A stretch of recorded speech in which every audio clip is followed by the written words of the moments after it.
Proverbes chapitre 20, verset 17. Voilà, écoutez bien ce verset où il est écrit « Le pain du mensonge est doux à l'homme, mais plus tard, sa bouche est remplie de gravier. » Vous connaissiez ce passage?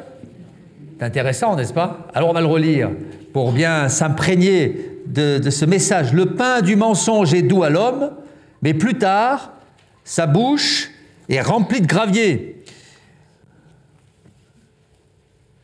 Qui a déjà essayé de manger du gravier? Si vous me levez la main, alors je vais me faire du souci pour vous. Qui a déjà essayé de manger du gravier? Alors pour mieux imaginer ma pensée, je me suis dit rien de tel qu'un bon moyen pédagogique, rien de tel que du visuel. Je suis donc allé dans la cuisine et j'ai pris un bol et je l'ai rempli de gravier. Et maintenant, je vais faire un appel à candidature. Y aurait-il un candidat pour essayer d'avaler du gravier? Y aurait-il quelqu'un qui serait capable d'avaler ça? Alors souvenez-vous bien de ce bol de gravier. Et quand vous relirez ce passage dans votre Bible, eh bien, pensez à ce bol de gravier. Il faudrait être fou pour essayer de manger un bol de gravier, n'est-ce pas? Imaginez la sensation que ça peut produire quand on essaie de manger du gravier. Alors je vais poser mon bol de gravier ici pour que vous puissiez le regarder de temps en temps et vous souvenir de ce passage où est écrit « Le pain du mensonge est doux à l'homme, mais plus tard, sa bouche est remplie de gravier. » Il faudrait être fou pour essayer de vous faire avaler ce bol de gravier. Eh bien, c'est ce que le diable essaie de faire, parfois, avec nous. Il essaie de nous faire avaler, non pas des couleuvres, mais des graviers, des mensonges, des tromperies. Alors que je réfléchissais à ça, j'ai appris, je me suis documenté, j'ai appris qu'il y avait des animaux qui se nourrissaient de gravier. Est-ce que vous le saviez, ça? Oui. Alors, quels sont ces animaux qui sont suffisamment étranges pour manger du gravier? L'autruche, bien vu, mais pas seulement. Les poules, bien vu, mais pas seulement. Est-ce qu'il y a d'autres idées? Alors moi, j'ai préparé ma liste. L'autruche, les poules, oui, on l'a dit, les baleines. Il paraît que les baleines mangent du gravier. Les phoques, les pingouins.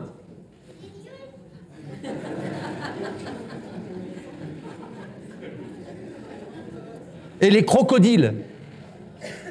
Voilà les animaux qui mangent du gravier.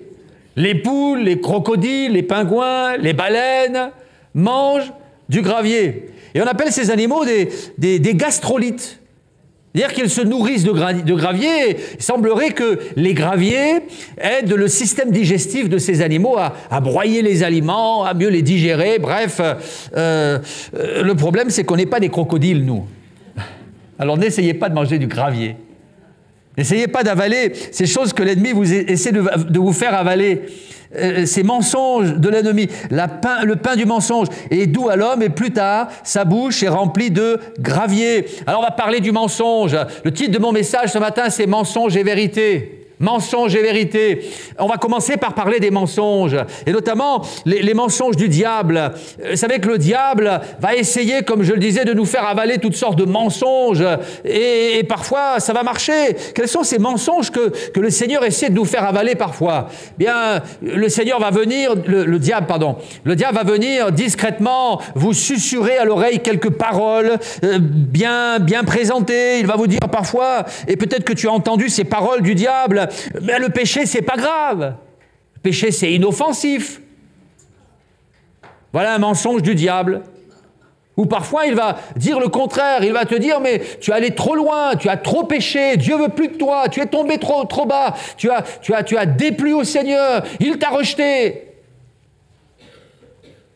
Il y a encore un mensonge qu'il va te susurrer à l'oreille. Dieu ne t'aime plus. Tu es un mauvais garçon, tu es une mauvaise fille, Dieu ne t'aime plus. où il viendra te dire aussi, mais pas la peine de prier, Dieu est sourd, Dieu ne t'entend pas, ou Dieu est trop occupé pour qu'il s'occupe de toi. Regarde tous ces gens qui t'entourent, comment est-ce qu'il pourrait s'occuper de toi? Encore un mensonge du diable. Il y a un autre mensonge que le diable aime nous dire, c'est que Dieu est amour. Est-ce que c'est vrai que Dieu est amour? Ça c'est vrai, oui. Mais il continue sa phrase en disant « Mais Dieu est amour, alors il n'y aura pas d'enfer, alors il n'y aura pas de condamnation, alors il nous acceptera tous au paradis. Dieu est amour, il est prêt à tout pardonner, tout balayer, il est prêt à accueillir quiconque. » C'est faux. Dieu est amour, mais Dieu est juste, il condamne le péché.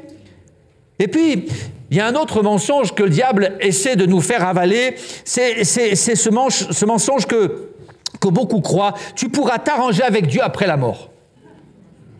Tu peux vivre ta vie, faire tout ce que tu veux après la mort. Tu auras tout le temps de t'arranger avec le Seigneur, avec le Créateur, s'il existe. Là encore, c'est faux. La Bible nous dit qu'il est réservé aux hommes de mourir une seule fois. Après quoi vient le jugement.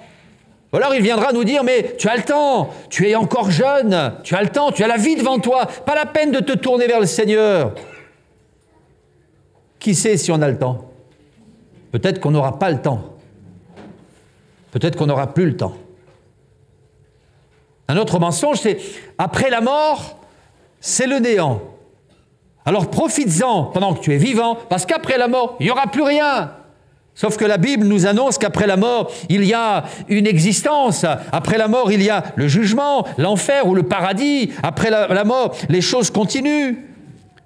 Et puis il y a une multitude d'autres mensonges que le diable essaie de nous faire avaler, comme cette poignée de gravier. Et le diable va venir nous dire, mais écoute, tu n'as pas besoin d'église. Tu peux vivre ta vie chez toi. Tu peux vivre ta vie sans les frères, sans les sœurs. Ou alors il nous dira, mais écoute, c'est pas la peine de lire la Bible. La Bible, c'est un livre qui est dépassé. C'est un livre qui est obsolète. Et c'est un livre qui n'est plus en rapport avec l'actualité. Oublie ta Bible. Voilà tout un tas de mensonges. On pourrait continuer la liste longtemps. Parce que il y en a des centaines et des centaines de mensonges dans la bouche du diable. Et quand je lis la Bible, je m'aperçois qu'il y a beaucoup de gens qui ont cru dans les mensonges du diable. Il y a beaucoup de gens qui ont été capables d'avaler cette poignée de gravier. Il y a notamment la première femme de l'humanité, Ève. Vous ne mourrez pas, mais Dieu sait que lorsque vous mangerez de ce fruit qui est là, eh bien vous serez comme lui, et vous continuerez d'exister, bien entendu, vous ne mourrez pas. C'était un odieux mensonge, mais la femme l'a cru. Elle a cru qu'elle pouvait désobéir à Dieu et continuer de vivre dans la paix, l'harmonie, le bonheur, la sérénité comme avant. Et elle a avalé cette poignée de gravier. Et dès qu'elle l'a avalée, eh bien, soudain, les ténèbres sont entrées dans sa vie, dans son cœur, et elle est morte spirituellement. Elle a continué d'exister, de respirer, de manger, de marcher, mais elle était morte intérieurement. Quelque chose s'est brisé. Elle avait avalé le mensonge du diable. Ève s'était laissée berner, trompé. Akan, lui aussi, s'est laissé tromper par le diable. La Bible nous dit de cet homme qu'il était dans l'armée de l'Éternel. L'Éternel avait décidé de détruire tout ce qu'il y avait dans la ville qu'ils étaient en train de conquérir, et cet homme va désobéir au Seigneur. Il va prendre dans le butin un lingot d'or, un beau manteau, il va cacher tout cela, et intérieurement il entendait la voix de l'ennemi lui dire, écoute, tu peux désobéir à ce commandement parce que personne ne le saura. Tu peux désobéir à ce commandement parce que finalement ça ne manquera à personne, personne ne le verra. Alors il va écouter ce mensonge et il va mettre dans un coin ce lingot d'or, ce beau vêtement, cet argent qu'il avait volé, et il va le cacher. Sauf que Dieu va dévoiler sa tromperie. Et la Bible dit qu'Akan va tout perdre, non seulement ses biens, mais aussi sa vie. Ève, Akan, Salomon. Salomon va écouter les mensonges du diable. Diable qui était en train de lui dire, écoute Salomon, c'est vrai, Dieu est bon, Dieu existe, Dieu est grand, Dieu est vivant, l'Éternel, le Dieu d'Abraham, d'Isaac, de Jacob, le Dieu de ton père, le Dieu de tes ancêtres est réel, c'est vrai, mais il y a quand même aussi d'autres dieux qui méritent qu'on les adore, qu'on les prie, qu'on les vénère, qu'on les serve. Et petit à petit, Salomon a écouté ces mensonges véhiculés au passage par toutes les femmes qui l'entouraient. Et là, il va s'adonner à l'idolâtrie, il va s'adonner au péché, il va se détourner du Seigneur, il va tomber dans ce qu'on appelle le syncrétisme religieux, il va adorer plusieurs dieux en même temps, il ne va pas rejeter Dieu totalement, il va lui laisser une petite place, mais il y avait d'autres dieux dans sa vie. Et on sait que Salomon a mal fini, il avait écouté les mensonges du diable. Vous pourrez parler d'Ananias, cet homme qui, avec sa femme, se sont arrangés, organisés pour mentir au Saint-Esprit, pour tromper les chrétiens. Et à cette époque, on avait coutume de vendre ses biens pour apporter le fruit de la vente aux pieds des apôtres, pour servir l'œuvre de Dieu. Et c'était vraiment un élan de cœur et de générosité. Alors c'est ce qu'ils vont faire, mais ils vont essayer de tromper l'Église, de tromper les gens et de dire voilà tout le fruit de la vente. Alors qu'en réalité, ils en avaient gardé pour eux. Ils auraient pu le faire sans mentir et tout se serait très bien passé. Seulement, ils ont essayé de tromper les gens, de tromper l'Église. Et la Bible dit qu'ils vont, tomber raide mort devant la face du Seigneur. On ne ment pas au Seigneur. On ne trompe pas le Saint-Esprit. Pourquoi tous ces gens ont-ils cru les mensonges du diable? Eh bien, parce que Satan est un expert. C'est un expert dans le domaine du mensonge. Dans l'art d'habiller les choses, de vous présenter des demi-vérités pour mieux vous tromper. Satan est un expert. Dans l'évangile de Jean, il est écrit, j'aimerais qu'on le lise ensemble, dans Jean chapitre 8, au verset, Jean chapitre 8, verset 44.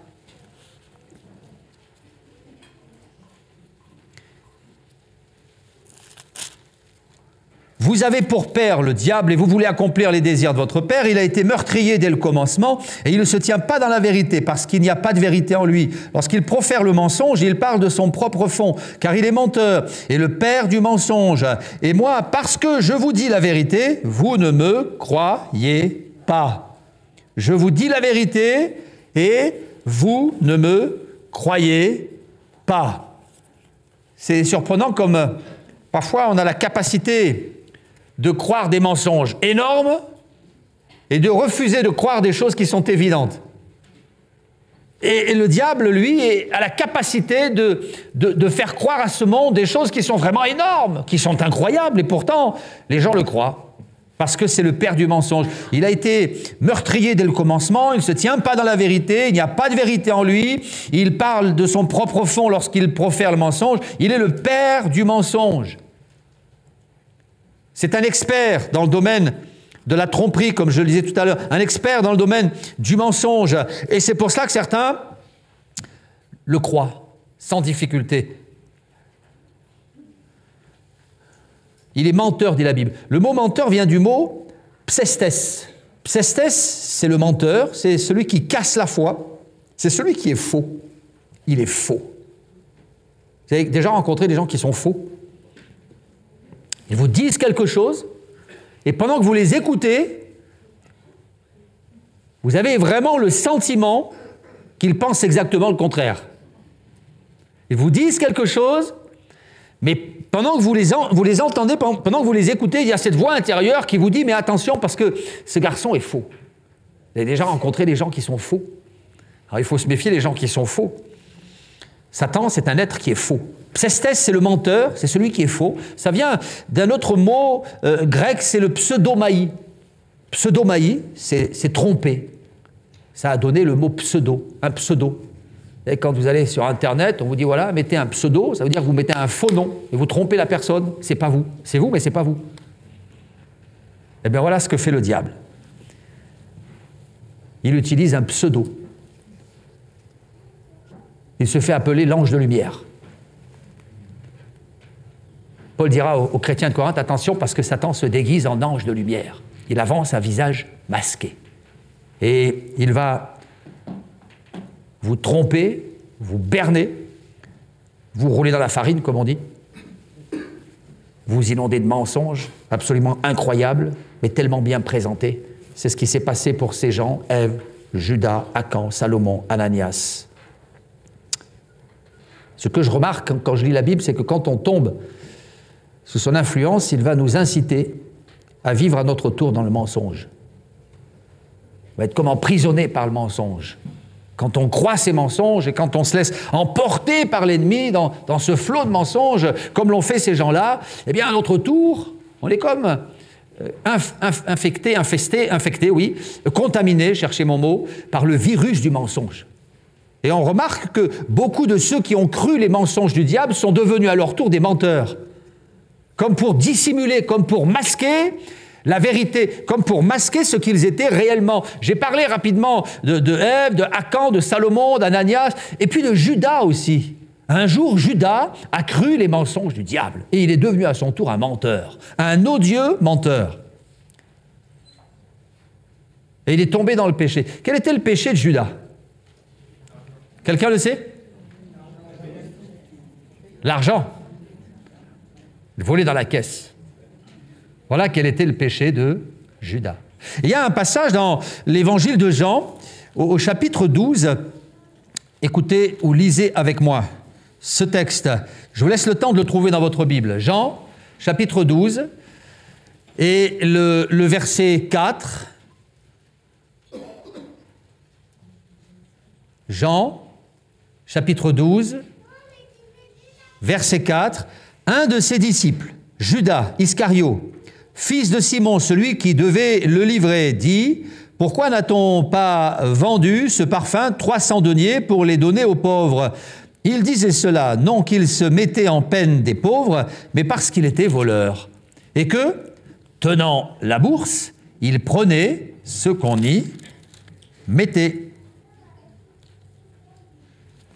Voilà une femme qui offre du parfum, qui le dépose là au pied de Jésus. La salle, la pièce est embaumée par l'odeur et tout le monde est dans l'admiration de cette femme face à ce geste généreux. Et puis lui prend la parole en disant « Mais quand même, ça aurait été préférable de le garder, de le vendre, de récupérer l'argent. On aurait utilisé cet argent pour le donner aux pauvres. Seulement, il y avait une arrière-pensée dans son cœur, c'est qu'il se disait « Je vais en mettre la moitié dans la caisse et l'autre moitié dans ma poche. » Et cet homme, pendant plusieurs années, va tromper ses collègues, ses collaborateurs, ses frères, les apôtres avec lesquels il vivait. Il y en a un par contre qui n'a pas été dupe, c'est le Seigneur Jésus. Lui savait, il savait. Il savait que Judas avait entendu les mensonges du diable, qui lui avait dit « Écoute, personne ne verra, c'est pas grave, tu peux le faire, ça n'aura pas d'incidence. » Judas avait écouté les mensonges du diable et il va ainsi tomber dans le péché. Et j'ai noté 3 péchés de Judas. Premier, c'est la cupidité. Il va aimer l'argent plus que Dieu et il va devenir un voleur invétéré, incurable. Le deuxième, c'est le mensonge. Après cela, il va mentir à son entourage, tromper ceux qui l'entouraient. Et puis le troisième, c'est la trahison. C'est la trahison. Il va trahir Jésus, trahir le Maître. Et on sait qu'il va finir par se pendre. C'est là pour vous dire que quand on entend et quand on écoute les mensonges du diable, eh bien, immédiatement, on est comme emprisonné, enveloppé par le péché, et un péché en engendre un autre, qui en engendre un autre, la cupidité, le mensonge, la trahison. Alors, je crois qu'il faut qu'on fasse attention à ce qu'on entend, qui vient de ce monde. Il faut qu'on fasse attention à ce qu'on entend, qui vient de l'ennemi. On doit être des croyants, mais pas des gens crédules. On doit être des croyants, mais pas des gens naïfs. On ne va pas croire n'importe quoi. On doit filtrer les choses que le diable désire déverser dans notre esprit. Et j'emploie ce mot volontairement parce que plus tard, dans Jean, chapitre 13, on peut tourner la page de la Bible, et au verset 2, il est écrit « Pendant le souper », Jean chapitre 13, verset 2, « Pendant le souper, alors que le diable avait déjà mis dans le cœur de Judas Iscario, fils de Simon, le dessein de le livrer. » Donc c'est le diable qui avait mis dans le cœur de Judas Iscario ce projet abject de trahir le Maître. Mais dans d'autres versions, il y a une autre expression, une autre traduction. Ce n'est pas écrit « mis dans le cœur », mais c'est écrit « inspiré », alors que le diable avait déjà inspiré Judas Iscario. Le mot ici, c'est un autre mot, c'est le mot ballot. Ballot en grec. Ça veut dire verser un liquide. Ballot, ça veut dire couler, faire couler quelque chose, remplir un récipient, insérer, inspirer. Le diable avait déversé dans le cœur de Judas ce mensonge, cette tromperie. Il avait rempli son cœur, il l'avait inspiré. Alors on doit faire attention à nos sources d'inspiration. Ma source d'inspiration, c'est la parole de Dieu. C'est la Bible. Je veux qu'elle remplisse mon cœur. Je ne veux pas laisser l'ennemi remplir mon cœur de mensonges, de choses fausses, de tromperies. Et nous savons qu'il est un expert, il est passé maître dans l'art de la tromperie. Et bien souvent, quand il dit des vérités, c'est pour mieux nous tromper.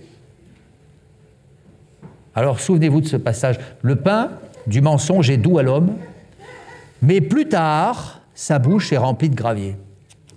Et j'ai souligné le mot plus tard, les deux petits mots plus tard. Parce que dans un premier temps, souvent, le mensonge profite. Mensonge profite. Vous avez remarqué que souvent le mensonge, c'est un système d'autoprotection. Quand le voleur est mis en accusation, on dira « c'est pas moi ». C'est pas moi. Comme pour éviter la punition, la sanction. Alors peut-être qu'il va s'en sortir une fois ou deux, mais à la longue, le mensonge ne paie pas. À la longue, le mensonge qui au départ est agréable dans la bouche de l'homme, le mensonge à la longue va produire quelque chose de tragique. La Bible dit, le pain du mensonge est doux à l'homme, mais plus tard, sa bouche est remplie de gravier.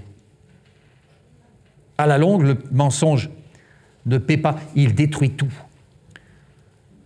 Et nous voyons que Ève a tout perdu, nous voyons que Achan a tout perdu, nous voyons que Judas a tout perdu. À la longue, il y a eu un moment où le subterfuge a été dévoilé, démasqué, la tromperie a été mise en lumière.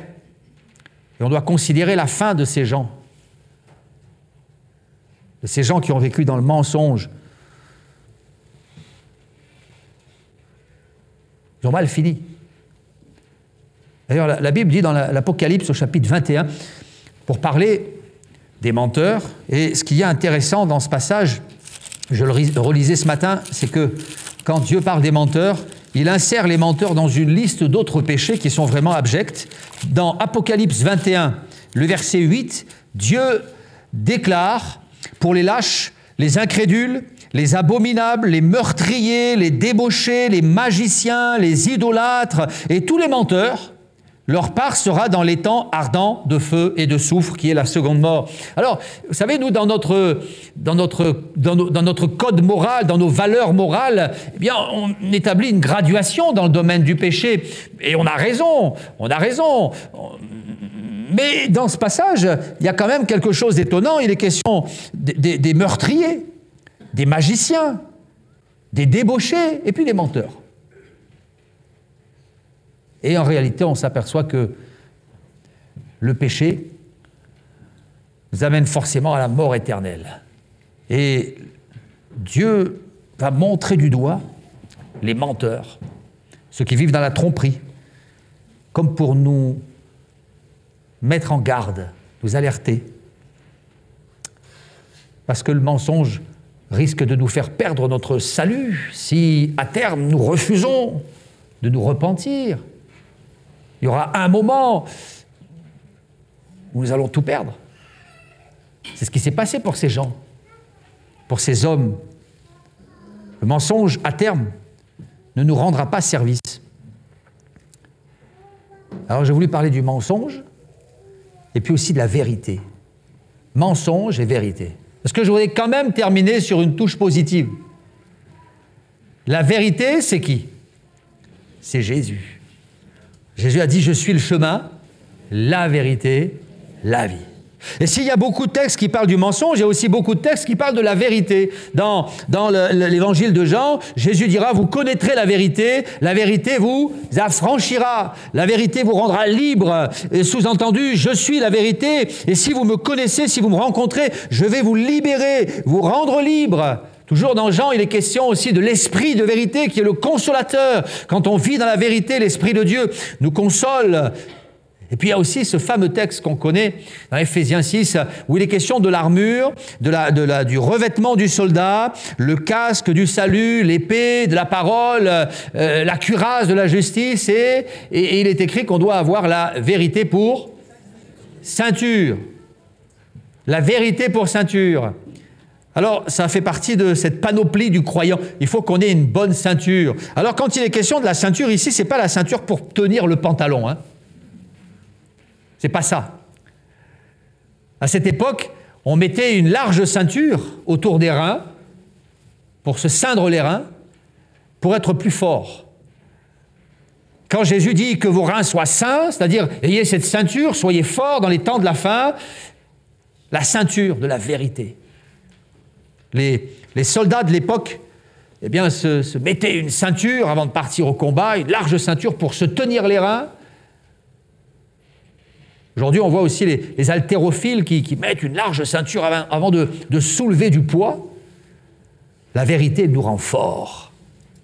Elle nous rend forts. Et on doit avoir cette ceinture de la vérité. S'envelopper de vérité. Et refuser les mensonges du diable. Pour être fort à l'adversité. Alors si tu as cru l'un de ces mensonges, aujourd'hui je t'invite à te repentir. Ces gens qui disaient à Gaius, je crois, je n'ai pas de plus grand bonheur, de plus grande joie que d'apprendre que mes enfants marchent dans la vérité. Il faut que tu prennes cette décision de marcher dans la vérité. N'écoute plus les mensonges du diable, repousse-les, rejette-les et repens-toi. Dans le psaume 51, il y a une belle prière de repentance, c'est la prière de David. David, après avoir organisé le meurtre d'Uri le Héthien, parce qu'il avait pris sa femme, il avait commis cet adultère, il va organiser le meurtre de son ami Uri le Héthien, et après cela vont suivre plusieurs mois de désespoir, de tristesse. Il va tomber dans une sorte de burn-out, c'est comme ça qu'on dirait aujourd'hui, et il va être totalement brisé. Il va cacher son péché jusqu'à ce que Nathan le dévoile. Et là, dans le psaume 51, il va dire ceci, « Mais Seigneur, je reconnais que tu veux que la vérité soit au fond du cœur. » Tu veux que la vérité soit au fond du cœur. Il avait cru le mensonge du diable et lui-même, ensuite, avait menti au peuple, avait trompé le peuple, jusqu'à ce qu'il se repente. Et si nous avons entendu un mensonge du diable et si nous y avons cru, eh bien, je vous invite aujourd'hui à venir au pied du Seigneur, lui dire « Seigneur, je te demande pardon, mais aujourd'hui je veux marcher dans la vérité. Je veux prendre cette ceinture. » Et puis, vous savez, je voulais faire une petite parenthèse à propos de la vérité. Parce que quand on parle de la vérité, il y a la vérité qui sort de la bouche de Dieu, et les vérités aussi qui sortent de notre bouche. Vérités qui sortent de notre bouche. Et je me suis posé cette question, est-ce qu'on doit toujours dire la vérité ?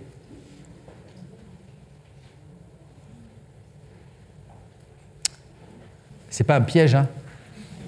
Est-ce qu'on doit toujours dire la vérité ? Réfléchissez, hein ? Non ? Donc on doit dire des mensonges parfois, ça fait du bien ? Non, non, non. Est-ce qu'on doit toujours dire la vérité ? Vous sentez le piège quand même, hein ? Je vous sens méfiant. Je vous sens prudent. Est-ce qu'on doit toujours dire la vérité ? Vous avez entendu parfois certaines personnes qui, peut-être que vous-même vous l'avez dit, à propos d'une conversation avec quelqu'un, et vous avez dit « Ah, je suis allé voir cette personne, je lui ai dit ces 4 vérités en face. » Pam !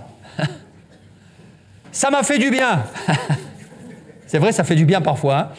Reconnaissez-le. Dire ces 4 vérités à quelqu'un, ça fait du bien. Mais ça fait du bien à nous, mais pas à l'autre. Vous voyez ? Voilà. Alors je crois qu'il y a des vérités qui ne sont pas forcément bonnes à dire. Il y a parfois des vérités qu'il vaut mieux taire. Parce que la vérité, c'est une arme à double tranchant qui peut blesser quelqu'un. Eh oui. Ce n'est pas parce que ce qu'on dit est vrai qu'il faut le dire. Vous connaissez l'histoire de ce pasteur qui un jour est allé reprendre une chrétienne parce qu'elle avait fait quelque chose qui n'était pas bien. Alors il est allé chez elle, et puis là, elle lui a dit « Non, ça c'est pas bien, bim, bam, boum !» Puis il est rentré chez lui, content d'avoir dit la vérité. Et puis, cette chrétienne, elle a quitté l'église. Elle a été blessée. Elle a quitté l'église. Alors, 1 semaine, 2 semaines, 3 semaines, 4 semaines, 1 mois, 2 mois, et puis il s'est aperçu qu'elle n'était plus là dans les rangs, alors il s'est dit, bon, je vais décrocher le téléphone, je vais aller la voir ce qui se passe. Et puis, il est donc allé chez elle, après lui avoir dit ces 4 vérités.